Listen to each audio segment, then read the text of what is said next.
நம்ம ஒரு வேண்டுதல் வச்சுருந்தனால காலையில் நேரமாக எந்திரிச்சிட்டு வீடை ஃபுல்லாகவே கூட்டி விட்டுட்டு தொடச்சிட்டு குளிச்சுட்டு வந்துட்டு சமைக்கிறதுக்கு தேவையான திங்ஸ் எல்லாம் எடுத்து வச்சுட்டு பூஜை ரூமை எல்லாமே சுத்தம் பண்ணிவிட்டு நிறைவாசல் எல்லாம் தொடச்சி கோலமெல்லாம் போட்டு விளக்கேற்றி பூஜை பண்ண ஸ்டார்ட் பண்ணியாச்சுங்க. என்ன வேண்டுதல்னா, நம்ம அண்ணா சிஎம் ஆகணும்னு முருகன் கிட்ட ஒரு வேண்டுதல் வச்சுருந்தோம். அதை நிறைவேற்றி கொடுத்துட்டாரு. அதனால் சாமியை திருப்தியாக கும்பிட்டாச்சுங்க. நீங்களும் இந்த மாதிரி வேண்டுதல் வச்சுருந்தீங்கன்னா கமெண்ட்ஸில் சொல்லுங்கள். இந்த வீடியோ பிடிச்சிருந்தால் லைக் பண்ணுங்கள், ஷேர் பண்ணுங்கள், மறக்காமல் நம்ம சேனலை சப்ஸ்கிரைப் பண்ணுங்கள். அதுக்கப்புறம் மார்னிங் பிரேக்ஃபாஸ்ட்டும் லஞ்சும் ரெடி பண்ண ஸ்டார்ட் பண்ணியாச்சுங்க.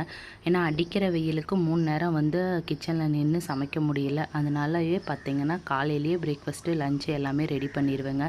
பசங்க தூங்கிட்டு இருக்காங்க, இன்னும் எந்திரிக்கலை. அவங்க பார்த்திங்கன்னா ஒரு 10 மணிக்கு தான் எந்திரிப்பாங்க. அதுக்குள்ளேயே பார்த்திங்கன்னா எல்லா வேலையுமே முடிச்சிருவாங்க.